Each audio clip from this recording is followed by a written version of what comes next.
Welcome to the deep dive. We've got a really challenging task ahead of us today, I think, even for listeners who follow this stuff closely. It's a complex period we're looking at. Yeah, we're diving into the stack of reports, all covering just a few days, really. End of October, beginning of November 2025.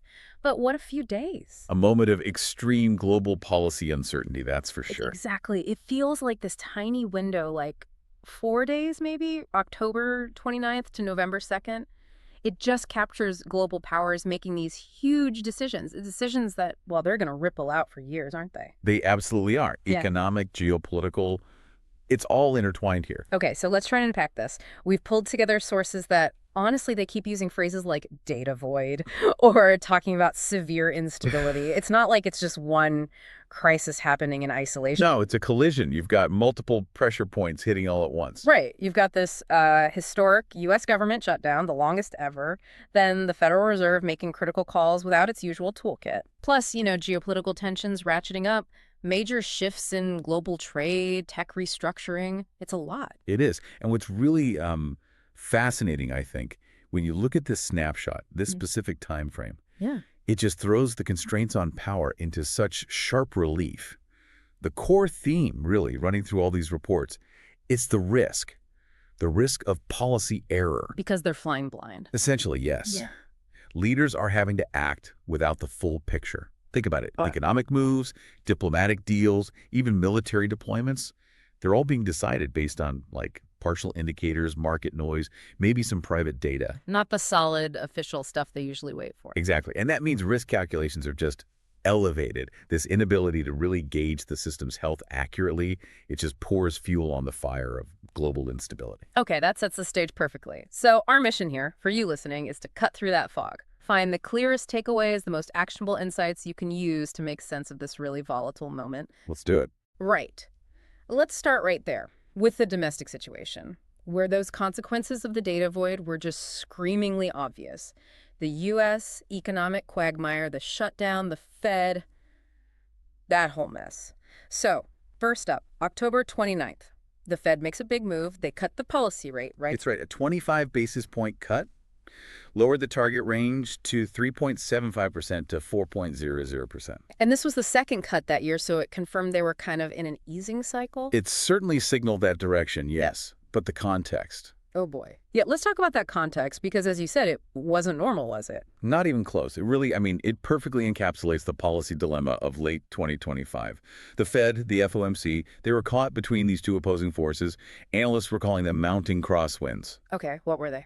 Well, on one side, you still had stubbornly high inflation. Core inflation, especially, was still running above the Fed's target. That screams caution, right? Don't ease too much. Right. Don't pour fuel on the inflation fire. Exactly. But then on the other side, all the sort of partial high-frequency data they could get, private gauges, regional surveys, they were suggesting the job market was cooling fast. Ah, so that screams stimulus, cut rates to avoid a recession. Precisely. A classic dilemma. But then you layer on the real kicker. The shutdown. The shutdown. A month-long shutdown of the federal government. Key statistical agencies, like the Bureau of Labor Statistics, the Census Bureau, they were either completely closed or running on fumes. Which means the data they rely on. Non-existent. The official comprehensive data releases. The bedrock for Fed decisions. Gone. No full jobs report, no complete CPI inflation picture, nothing reliable. So, this is crucial. If they didn't have the usual numbers, what were they looking at to justify cutting rates? How do you make that call? Well, they were forced into this situation of what you could call information asymmetry. They had to lean incredibly heavily on those. I mentioned the high-frequency stuff, regional Fed surveys, maybe proprietary, private sector hiring gauges. So things that are faster, but maybe not as thorough or representative. Exactly. And critically, they were watching market signals, minute by minute. Financial conditions, indices, bond yields, stock market reactions. So the decision becomes skewed towards whatever little scraps of information they can grab in real time. Pretty much. Instead of the institutionalized, standardized, carefully vetted data they're supposed to use. And that, right there, dramatically increases the probability of what economists call a policy error. Meaning they do something they'll regret later once the real data comes out. Precisely. A move that looks right based on the foggy picture, but turns out to be wrong when the fog clears. And it sounds like Chair Powell, Jerome Powell, he knew this. He seemed quite cautious right after the announcement. Oh, absolutely. He walked a very fine line. Yes, the rate cut gives a little relief on borrowing costs, mortgages, credit cards, that sort of thing, which consumers definitely needed. Sure. But he immediately threw cold water on the idea of more cuts coming automatically. He explicitly said another cut was, quote, not a foregone conclusion. So basically, we did this today based on what we think we know, but don't assume we'll do it again next month. That's the message. It showed the Fed wasn't committing to a whole path of easing, just this one single move. And analysts jumped all over that. Why? What was the big risk they saw? The huge risk was that the Fed was wrong in either direction. Scenario 1. The economy is actually much weaker than the partial data suggests. In that case, they cut too little too late and maybe didn't prevent a deeper recession. Okay. Scenario 2. Maybe underlying inflation, especially in services, was actually picking up steam again. And this cut was premature. It could end up stoking inflation further down the line. And they wouldn't know for sure until when? December. Right. The lack of solid data before their December meeting was seen as, well, perhaps the widest information gap for the Fed in decades.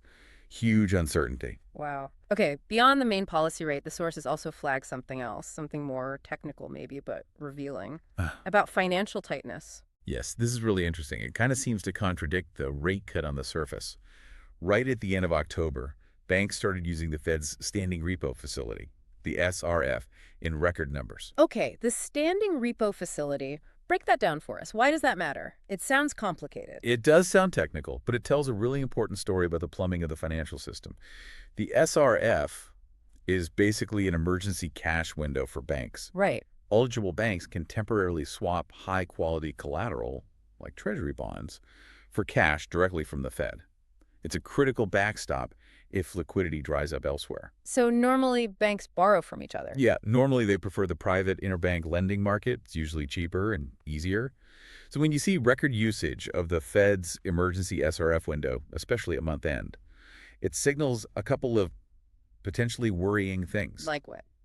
Well, first, it could just mean there's a lot of volatility and demand for cash right at month end, maybe for settling trades or meeting reserve requirements, and the private markets are struggling to keep up. Normal-ish stress may be amplified. Okay. But second, and this is more structurally concerning, it could signal a rise in perceived counterparty risk. Meaning banks are becoming wary of lending to each other. Exactly. If Bank A is hesitant to lend cash to Bank B because it's not entirely sure Bank B is stable, or if the collateral Bank B is offering is sound, well then both banks might just go straight to the Fed, the ultimate safe counterparty. Ah, so even though the Fed cut its main rate, trying to make things easier. Right. Even with that benchmark rate falling, this high SRF usage suggests that underneath the surface, there was still significant financial system tightness, maybe even a bit of institutional distrust simmering. It tells you the overall policy environment wasn't truly easy on the ground, despite the headline rate cut. Hashtag 1.2, the historic shutdown and human costs. And the root cause of all this, the data blackout, the financial stress, was ultimately political, wasn't it? This government shutdown. Absolutely. By November 2nd, it had hit day 33. Unprecedented territory for a U.S. federal government shutdown. And this wasn't just, typical budget squabbling. The sources point to really deep partisan gridlock. Funding levels, yes, but also, critically, immigration policy. Yes, the administration, President Trump, was pushing very hard on immigration demands. There were reports he was even publicly urging his party to eliminate the Senate filibuster rule, to basically force through his agenda and end the standoff. It was high-stakes brinkmanship. And the economic cost of just letting the government stay shut for over a month, it must have been massive. Oh, staggering. Economists were estimating the drag on GDP was piling up daily. We're talking tens of billions of dollars overall, easily. How does that happen? Just federal workers not getting paid? That's part of it, certainly. Lost wages have a ripple effect. Yeah. But it's much broader. Think about government contractors not getting paid, projects put on hold, permits not being issued, businesses unable to get necessary approvals. Right. And then there's the collapse of core government functions that people don't always think about day to day. National parks closing gets headlines, sure. But what about, say, FDA inspections of imported food? Oh, wow. Yeah. That could slow down or stop. Drastically, creating potential public health risks down the line. Or think about scientific grants being frozen, climate research put on hold. It disrupts long-term federal projects across the board. Administrative chaos, basically. But beyond the economic numbers, the reports really emphasize the human cost. The Associated Press called it a bread and butter crisis. And that's exactly what it was. It became an immediate existential threat for the most vulnerable Americans. The USDA put out this stark warning. How about SNAP, the Food Assistance Program? Yes, the Supplemental Nutrition Assistance Program, SNAP. They warned that November benefits for over 42 million people were in jeopardy. Not just delayed, potentially lapsed entirely without special emergency funding from Congress. That's terrifying. 42 million people potentially losing food support. It's unimaginable stress. And the ripple effects just spread outwards from there. Head Start preschool grants, vital for low-income kids and their working parents. Those are also threatened right as November began. So families losing childcare, maybe parents having to miss work. Exactly. An immense strain on local community organizations, the nonprofits trying to fill gaps, food banks, social services. They were reporting being stretched to unsustainable levels. It sounds like the safety net was genuinely fraying. How was it averted? Did Congress finally act? Well, this is where it gets even more extraordinary. The immediate crisis, particularly for SNAP, wasn't averted by Congress. It required intervention from a whole different branch of government, The courts. the judiciary.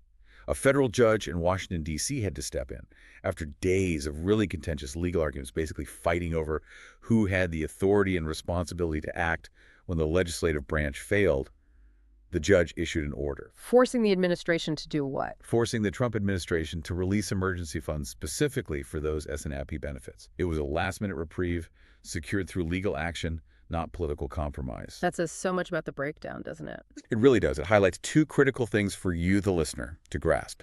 First, how quickly these political fiscal battles can morph into legal fights over essentially human rights and basic safety net protections. Yeah. And second, economists were really clear on this point. Yeah. Abruptly cutting off benefits like SNAP isn't just a personal tragedy. It causes lasting economic damage. How so? Well, immediately, it tanks retail food sales, hurting local grocery stores and businesses. It forces desperate households to turn to high-interest credit cards or payday loans, just digging them deeper into debt. And the stress? The health impacts are enormous. Yeah. Amplified stress, worse nutrition. It has long-term consequences, so it's a systemic risk. This kind of political gridlock creates real social costs, and it severely ties the hands of institutions like the Fed.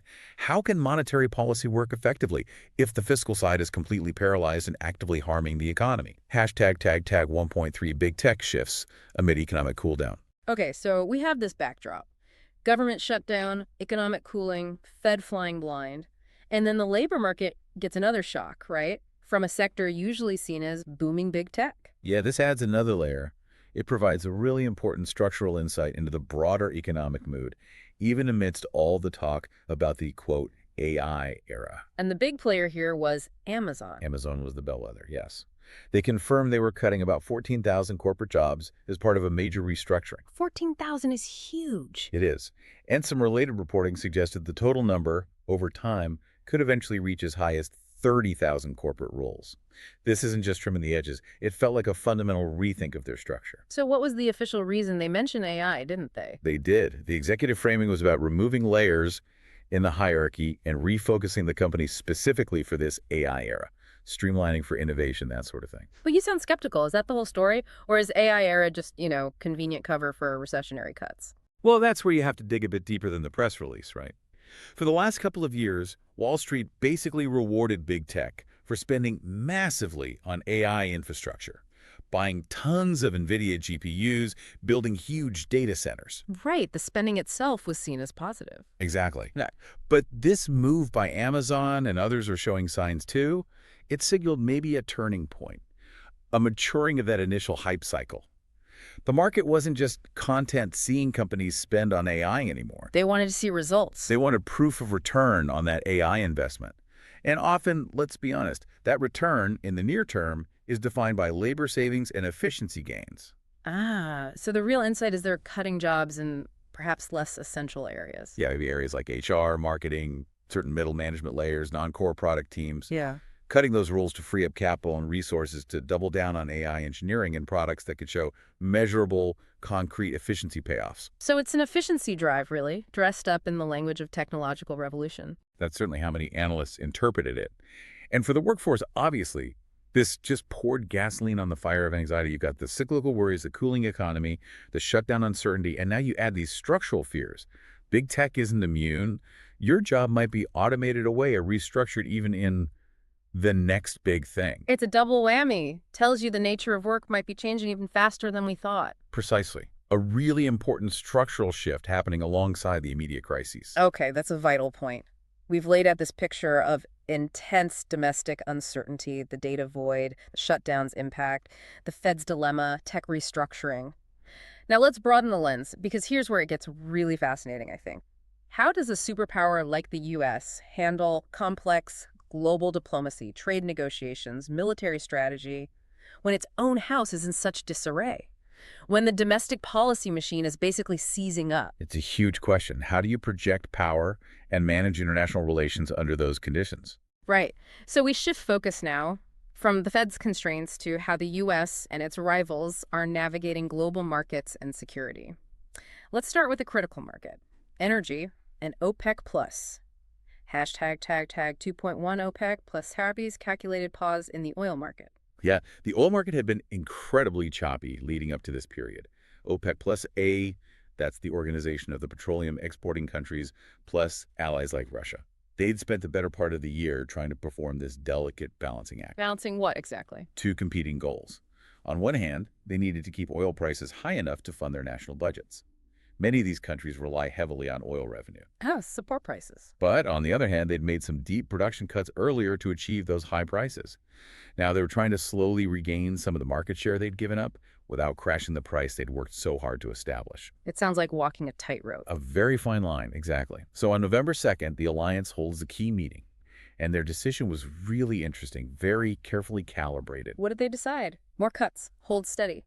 They opted for a very small production increase for December. Almost symbolic, really about 137,000 barrels per day spread across the group. Okay, tiny increase. But you said calibrated. What was the other part? The crucial part, the bit the market really seized on, was the signal about what came next. They signaled a crucial pause. No further production hikes planned for the entire first quarter of 2026. A 3-month pause signaled well in advance. Why? What was driving that caution? Crude prices had been slipping a bit, hadn't they? They had.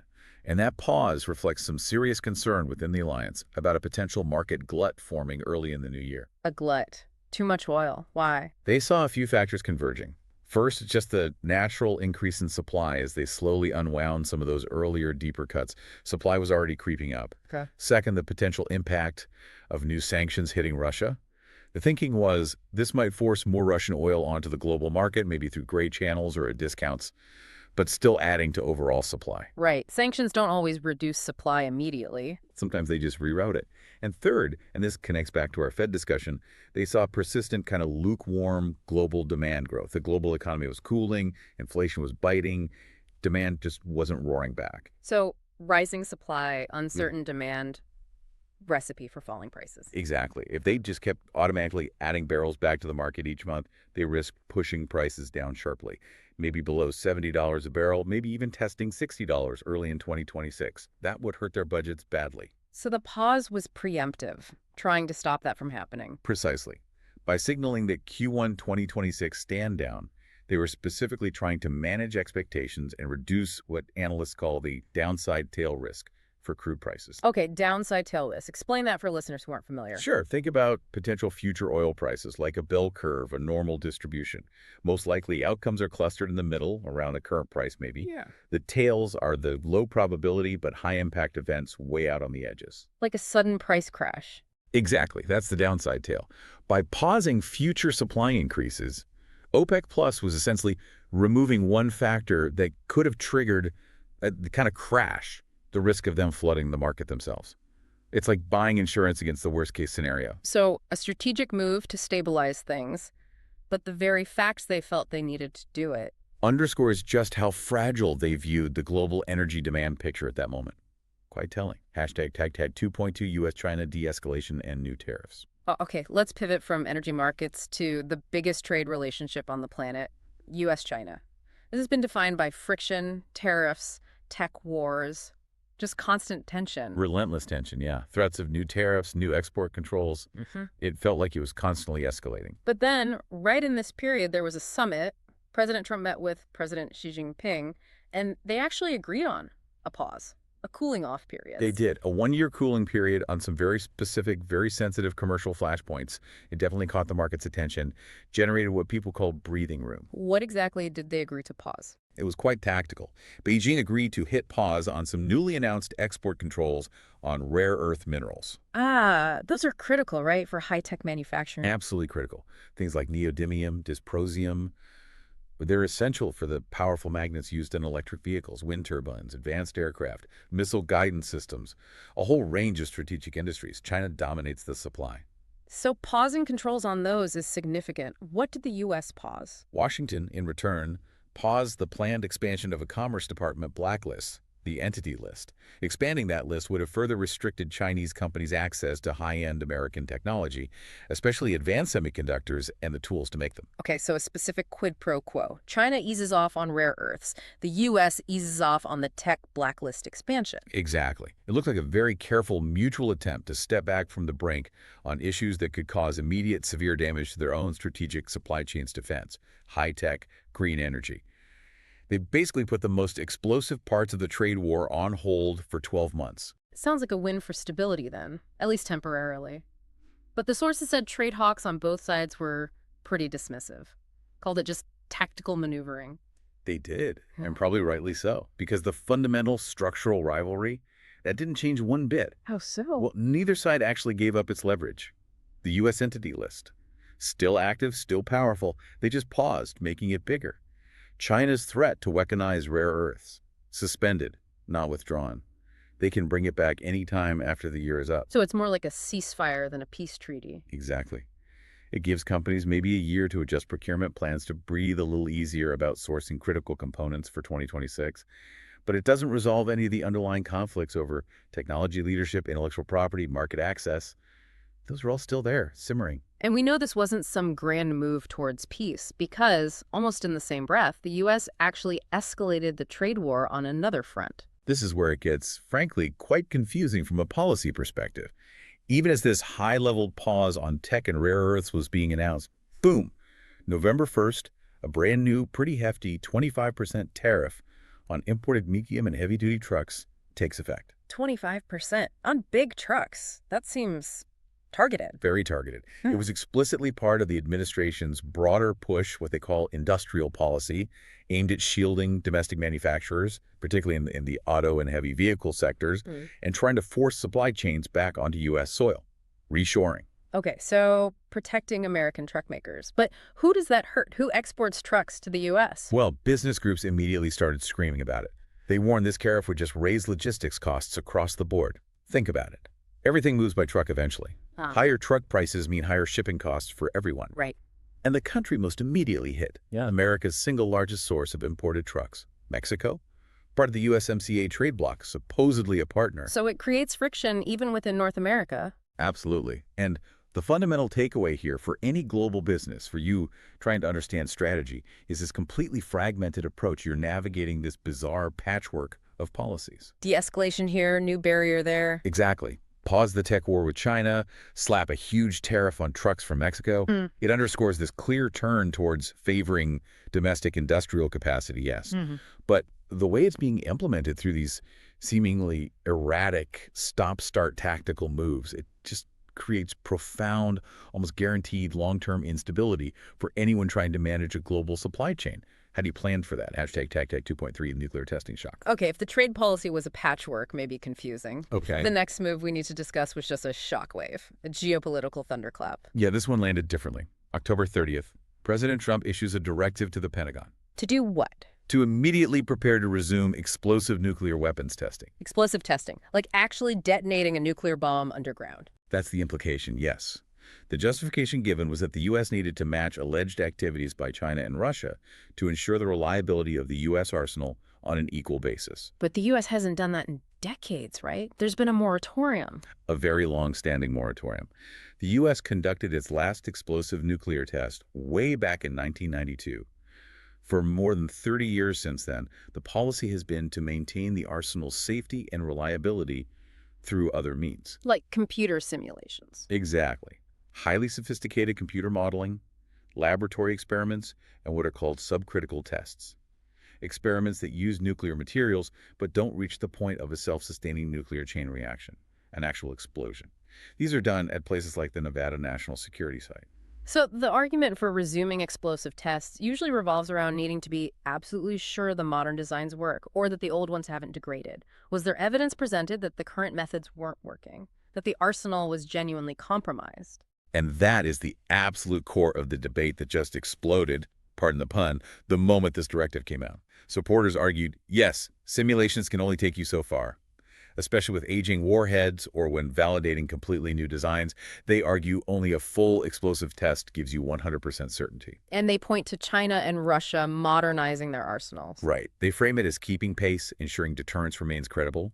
If rivals might be testing secretly or advancing designs, the U.S. can't afford to fall behind based on simulations alone. But the critics, what was their response? The arms control community, scientists, many former officials, they pushed back incredibly hard. Their main point was, where's the proof?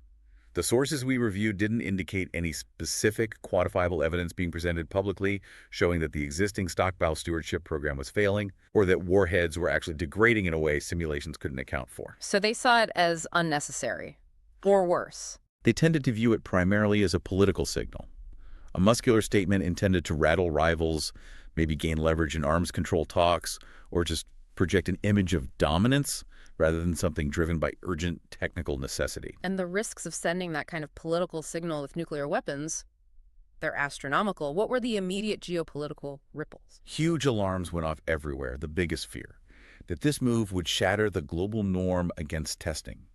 The Comprehensive Nuclear Test Ban Treaty, the CTBT, the U.S. signed it ages ago but never actually ratified it in the Senate. Still, the U.S. abiding by the testing moratorium has been the bedrock of that global regime. So if the U.S. breaks it? The fear is everyone else feels free to break it too. You can see Russia, China, maybe even others like India, Pakistan, North Korea feeling compelled or just taking the opportunity to conduct their own explosive tests in response. Restarting a full-blown nuclear arms race focused on testing. That's the nightmare scenario. A dangerous spiral we haven't seen since the depths of the Cold War. And beyond that direct risk, the diplomatic fallout was immediate. With allies. Especially with allies. Yeah. Reports indicated partners in Europe, key allies in Asia like Japan and South Korea. They were privately sending urgent messages to Washington, basically saying, whoa, hold on. A U.S. nuclear test would throw a massive wrench into everything we're trying to do together. Yes. Think about maintaining allied unity on supporting Ukraine against Russia, or coordinating complex defense strategies in the Indo-Pacific to counter China. If the U.S. is seen as unilaterally shredding a long-standing global norm on nuclear testing, it makes it much harder to get allies to stand shoulder to shoulder on other tough security issues. It injects chaos and distrust into the very alliances the administration relies on to execute its foreign policy, a really destabilizing move. And this really leads us nicely into the next area. When you connect these dots, you see these tactical diplomatic pauses, like the one with China, happening alongside this much more aggressive military posturing, like the nuclear testing threat. What emerges is a picture of a U.S. global stance becoming, well, significantly more muscular, especially in areas the administration defines as counterterrorism or countering other perceived threats. Okay, so let's look at where that muscular posture was actually being floated or applied during this time frame. And maybe the most dramatic example wasn't related to the big conflicts like Ukraine or Gaza at all. It was Nigeria. Yeah, that was unexpected for many observers. Hashtag 3.1 new U.S. interventions and threats. On November 2nd, President Trump was speaking to reporters, I think on Air Force One, and he actually floated the possibility of U.S. military action in Nigeria, deploying troops, maybe launching airstrikes. He did, and the stated reason was to stop what he termed mass killings of Christians happening amidst the complex internal violence there. Okay, Nigeria has faced horrific violence, often with religious dimensions, but U.S. military intervention, that seemed like a huge leap. It does. And this kind of rhetoric, this willingness to consider unilateral force, especially framed around counter-terror, what the administration often called narco-terror networks, it fits a pattern we saw developing. prioritizing force projection, sometimes over diplomacy or partnership. So what was the context in Nigeria? It's not just Christian versus Muslim, is it? It's incredibly complex. Oh, incredibly complex. You have long-running conflicts involving jihadist groups like Boko Haram and ISWAP in the northeast, farmer-herder clashes with ethnic and religious dimensions in the Middle Belt, banditry, resource conflicts, layering unilateral foreign military action onto that. The risks are immense. What kind of risks were analysts pointing out? Immediate diplomatic and legal blowback, for starters.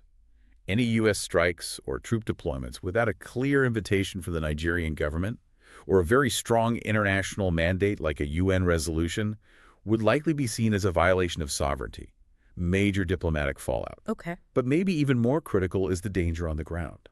There's a huge risk that external military intervention, especially framed in religious terms, could inadvertently inflame those very sectarian dynamics. You could end up making the situation far worse for the civilian populations you claim you want to protect. So potentially counterproductive, what's the alternative then? Well, the broad consensus among regional experts and counterterrorism analysts is that sustained, patient, partner-led strategies work best. Things like intelligence sharing, supporting Nigerian security force capacity building, addressing root causes like poverty and governance. These are generally seen as much more effective, if less dramatic, than just launching airstrikes. Right. So rhetoric about Nigeria on one hand, but there was actual U.S. military action happening elsewhere during this time, confirming that more aggressive posture. Indeed. While Nigeria was talking, there was kinetic action in the Caribbean. Also on November 2nd, the Pentagon confirmed that U.S. forces had conducted a strike against a vessel in Caribbean waters. A strike? What kind? And who was targeted? Details were initially limited, but they reported 3 fatalities.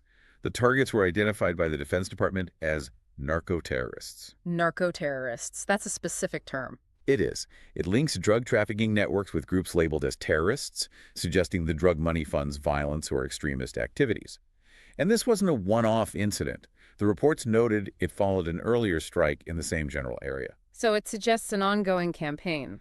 It points towards an emerging, focused U.S. campaign aimed at disrupting these networks in the Caribbean and Central American corridors, using military force to target drug-linked groups allegedly tied to broader instability. But striking vessels at sea, that must raise questions too, right? Sovereignty, rules of engagement. Absolutely. Maritime interdictions and strikes, especially those involving lethal force, are legally complex. Operating near or potentially even within the territorial waters or exclusive economic zones of other nations requires very clear legal authority and justification. Were neighboring countries okay with this? We saw reports that regional governments were immediately seeking clarification from Washington. They wanted details on the rules of engagement being used, the specific intelligence that justified lethal force in these cases. It highlights the potential for miscalculation and escalation when you have unilateral military actions happening in crowded maritime spaces. High risk. Hashtag tag 3.2 ongoing conflicts and instability. Okay, moving from potential new interventions and these targeted strikes to the major grinding conflicts already underway. Ukraine first. The war there continued, and Kyiv seemed to be hitting Russia where it hurts economically. Yes, Ukraine continued to demonstrate this growing capability to reach deep into Russian territory, targeting critical infrastructure. Overnight, between November 1st and 2nd, there was a significant Ukrainian drone attack. Where did it hit? Russia's Black Sea oil terminal at Tuapse. It's a major export hub for Russian oil. And did it do much damage? Reports indicated it sparked a large fire and damaged at least 2 foreign-flagged ships that were docked there, loading or unloading. Wow. What are the implications of a strike like that? Does it affect global oil prices? The immediate impact on global prices was actually pretty limited that day. Remember, the market was much more focused on that OPEC Plus decision we talked about. A single terminal fire, unless it causes massive prolonged disruption, usually doesn't move the global needle much. Okay. So what is the significance then? It's more strategic and symbolic. Each successful strike like this forces Moscow to divert more resources, air defenses, repair crews away from the front lines to protect its rear areas and economic assets. It complicates their export logistics, making things slower and less reliable. And what about shipping companies? Does it make them nervous about going to Russian ports? Absolutely critical point. It dramatically increases the perceived risk for any vessel operating near or in Russian Black Sea ports. That translates directly into higher insurance premiums. War risk insurance skyrockets. And higher insurance costs mean? Lower net revenue for Russia on every barrel of oil or ton of grain they managed to export through those ports.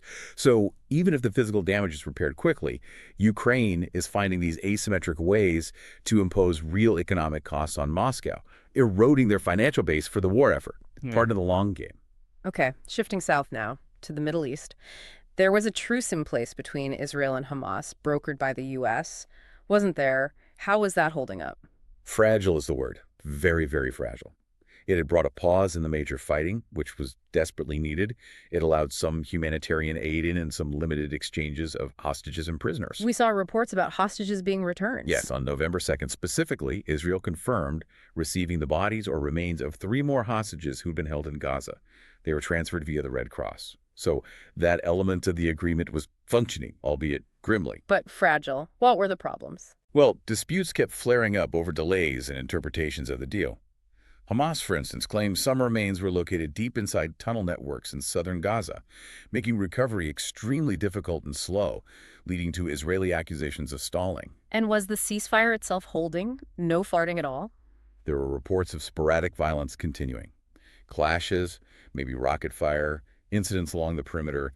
It raised serious questions about how much control the leadership on both sides actually had over all their forces on the ground, or if spoilers were trying to undermine the truce. And the humanitarian situation, did the pause allow enough aid in? That was the biggest concern voiced by aid groups. They stressed repeatedly that while the pause was welcome, the level of aid getting into Gaza remained completely inadequate to meet the scale of the need. Especially, they warned, with winter coming fast, lack of shelter, fuel, clean water, medical supplies. The situation was dire, and the truce felt like a temporary Band-Aid on a massive wound. The risk of it collapsing back into full-scale conflict felt very high. A very precarious situation. Okay, one more major conflict zone we need to touch on from this period, Sudan. The sources described a really brutal escalation there. Yeah, this is a devastating conflict that often doesn't get enough attention. The civil war in Sudan saw a truly alarming development during these few days. What happened? What are the sides again? It's primarily the Sudanese Armed Forces, the SF, which is the official military, led by General al-Burhan. They're fighting against the paramilitary Rapid Support Forces, the RSF, led by General Hemedti.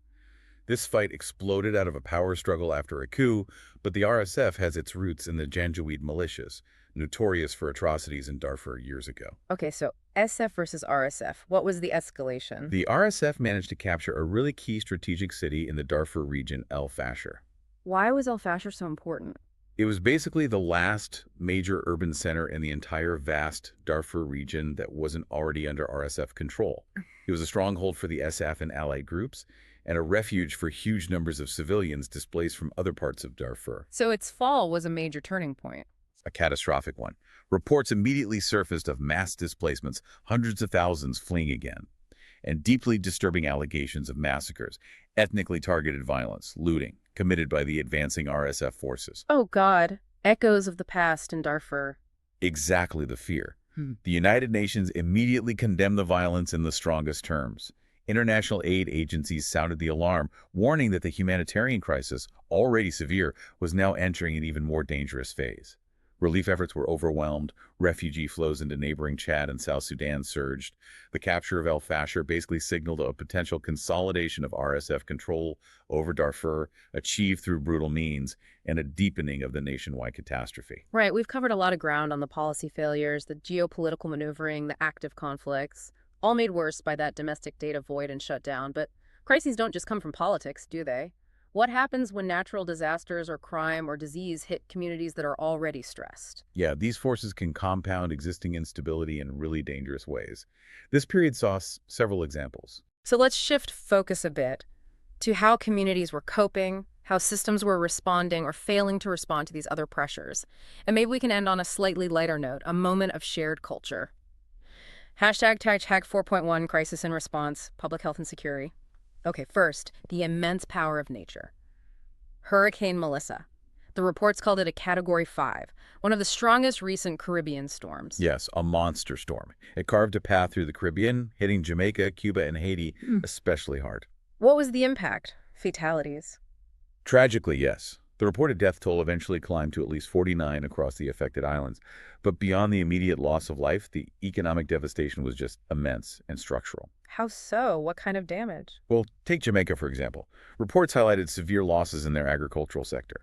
Entire fields of crucial export crops, bananas, coffee just flattened, livestock operations wiped out. Which means... Immediate fears of food shortages on the island and certainly sharp price spikes for basic goods, it hits people's wallets right away and hurts the national economy through lost export earnings. And this isn't a one-off event for the Caribbean, is it? This feeds into a bigger story. Absolutely. Yeah. It feeds directly into the whole climate risk narrative for these small island developing states. They get hit by these increasingly intense storms year after year. Each major hit strains their national budgets to the absolute limit. For rebuilding. For immediate relief, than for long, expensive rebuilding. It drives up their national debt, makes it harder to invest in other priorities like education or healthcare, and it forces this constant, difficult debate. Do we just rebuild what was there before, knowing it's vulnerable? Or do we try to invest scarce resources in more expensive, climate-resilient infrastructure? Like seawalls or burying power lines. Exactly. Reinforced buildings, stronger seawalls, burying utilities, maybe shifting agriculture to more resilient crops. It's essential for long-term survival, but incredibly expensive upfront. So each disaster triggers these urgent appeals for international aid and reignites those tough conversations about adaptation and resilience. Okay, geographically shifting now to Central Asia. Another natural disaster hit during this period. An earthquake. That's right. Early on November 2nd, Universal Time, a magnitude 6.3 earthquake struck northern Afghanistan. The epicenter was near the town of Qom. 6.3 is pretty strong. Yeah. Was there major damage? Initial reports were still coming in, as it's a relatively remote area, but the context in Afghanistan makes any significant quake deeply concerning. Why particularly? Afghanistan has a history of bad earthquakes, doesn't it? It does. The region is seismically active, but the timing, again, was terrible. The quake hit just as winter was setting in across that mountainous region. So any damage to homes or infrastructure? Gets magnified immensely by the threat of extreme cold, snow, and ice. People left homeless face freezing temperatures. Roads damaged by the quake or by subsequent landslides become impassable for aid convoys. And the health system? Already incredibly fragile after years of conflict and instability, humanitarian agencies immediately flagged huge concerns. They know from past experience how difficult it is to get aid, medical supplies, food, warm shelter into these remote mountain communities once winter truly arrives. Add earthquake damage on top of that, and you have a recipe for a secondary humanitarian crisis if help doesn't arrive quickly. Right, a compounding disaster. Okay, let's turn to domestic security back in the U.S. There was a story out of Michigan, a terror plot. Yes, this generated a lot of headlines initially. The FBI announced just before Halloween weekend that they had successfully thwarted a terror plot in Michigan and arrested multiple subjects. Thwarted a plot. Sounds like a clear win for law enforcement. That was certainly the initial narrative. The FBI director spoke publicly, assuring people that a potential catastrophe had been averted thanks to proactive intelligence work and swift action. Major relief, obviously. But I sense a but coming. Well, the narrative started to get complicated very quickly. Within a day or two, by November 1st or 2nd, a defense lawyer representing some of the people arrested in Michigan went public. And said what? Publicly disputed the FBI's entire characterization of the events, claimed flat out that there was no credible plot, suggested the case was based on inflammatory rhetoric, maybe overstatement by investigators, or even potentially involved entrapment by paid FBI informants. Wow. Okay, so two completely different stories. A thwarted plot versus government overreach or entrapment. Exactly, and it immediately threw fuel on those long simmering national debates about preemptive policing tactics, the use of informants, and government surveillance. Civil liberties groups jumped in, demanding full transparency. They wanted to see the evidence, understand the informants' roles, basically asking where is the line between stopping a genuine, imminent threat and investigating people for just talk, however ugly. It's that classic tension, isn't it? Security versus liberty. It is. Law enforcement argues that early disruption saves lives, prevents mass violence. Critics argue that disruption has to be based on solid evidence and adhere strictly to legal standards to maintain public trust and avoid targeting marginalized communities unfairly. This Michigan case became a flashpoint for that whole debate. Okay, got it. And the sources mention a couple of other quick health and safety concerns brewing. Bird flu. Yeah, that was bubbling up. An ongoing bird flu outbreak, specifically the H5N1 strain, was reported to be spreading in poultry flocks. This raised two distinct alarms. Okay. First, the immediate domestic concern. Potential shortages and definite price spikes for turkey and chicken right before the Thanksgiving holiday in the U.S. Consumers are worried about availability and cost. Right, hits the wallet. What was the second alarm? The broader global public health concern. Experts always watch these highly pathogenic avian flu outbreaks very closely. There's always that low probability but high impact risk that the virus could mutate and gain the ability to spread easily between humans. Becoming the next pandemic. That's the fear. So every outbreak like this triggers a renewed focus on pandemic readiness, surveillance, vaccine development. Federal and state agencies were scrambling to contain the spread in poultry, both for food safety and that longer-term biosecurity reason. Okay. And one more incident in the UK. Yes, a really horrifying event. A mass stabbing attack occurred on a train in the UK. Reports said 9 people were critically injured. Just awful. Truly awful. And beyond the immediate human tragedy and the police investigation, an incident like that inevitably fuels national debate. In the UK, it immediately amplified the ongoing, intense discussion about knife crime, particularly among young people, And security. and questions about the adequacy of security measures on public transport. Plus the deeper, harder questions about the underlying social factors, poverty, lack of opportunity, mental health issues that might contribute to such violence. It prompted calls for a multi-pronged approach, combining tougher enforcement with more investment in community programs and social support. Hashtag 4.2, the moment of shared culture. Okay. We have navigated through economic turmoil, shutdown chaos, geopolitical brinkmanship, war, disaster, public health scares. It's heavy stuff. It really is a snapshot of a world under immense stress. So maybe we can end on something slightly different. The sources did capture a couple of moments of, let's say, shared cultural experience or major shifts in long-standing institutions, things that people talk about around the water cooler, even amidst all the crises. Bit of grounding, yeah. Let's start with sports, because even during global turmoil, championships happen. And this period saw the conclusion of the World Series. That's right, a moment of high drama for baseball fans. The Los Angeles Dodgers won the 2025 World Series. Who did they beat? They defeated the Toronto Blue Jays.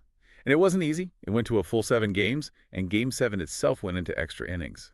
11 innings. Wow, edge of your seat stuff. Final score was close. 5-4 Dodgers. The winning run apparently came on a 2-out home run by their catcher, Will Smith.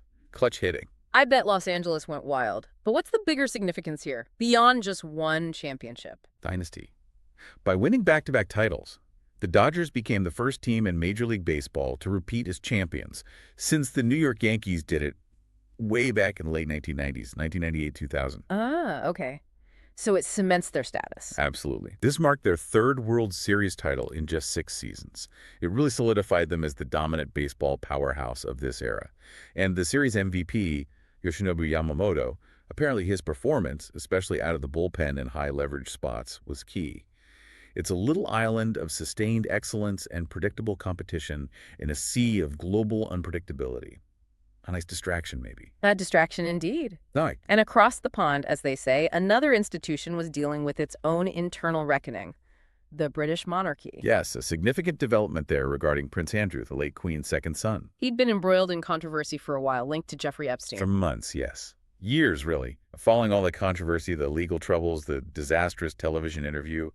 During this period, the final step was taken. What was that? He was formally stripped of his remaining royal titles and significantly, permanently evicted from his grace and favor residence, Royal Lodge, on the Windsor estate.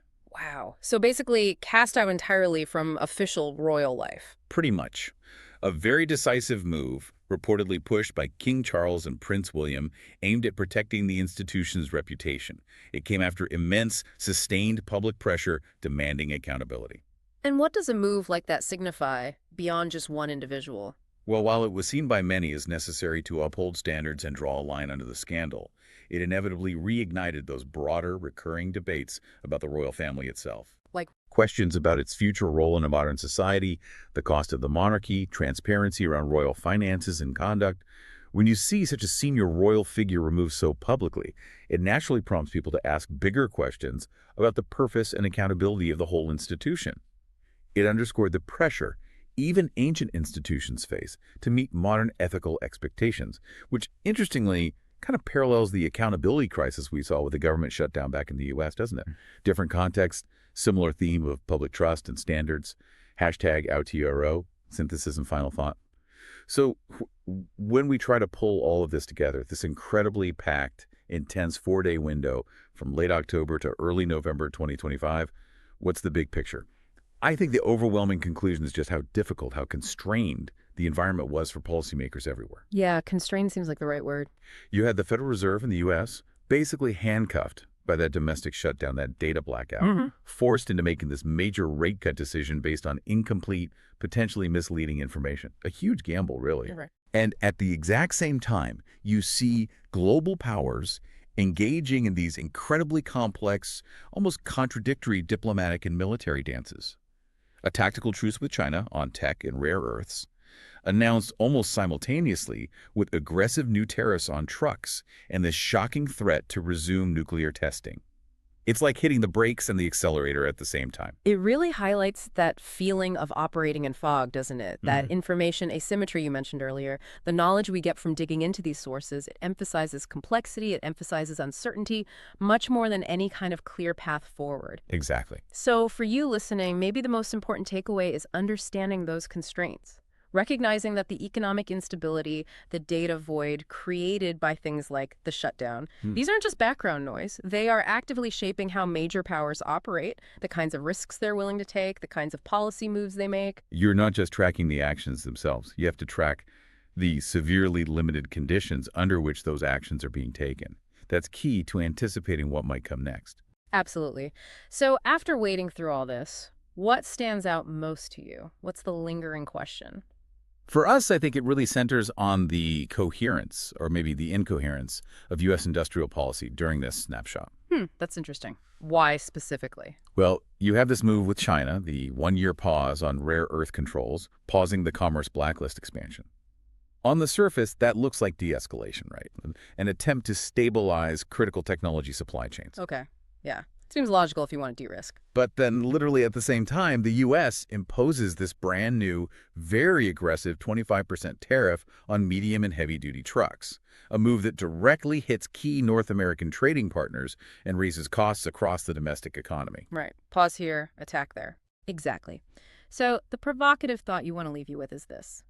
If the stated goal of all this de-risking and industrial strategy is to build secure, predictable supply chains, preferably more domestic ones, does this tactical patchwork approach actually achieve that? Does this mix of pauses and new barriers signal some kind of sophisticated, nuanced, long-term strategy where they're picking winners sector by sector? Or is it just creating guaranteed long-term instability? Is it sending such mixed signals that global manufacturers who desperately crave predictability for investment decisions are just left perpetually anxious and confused? Which is it? A coherent, if complex, strategy? Or just long-term chaos baked into the system? How businesses and markets answer that question that could define economic strategy for the rest of this decade. Something to think about.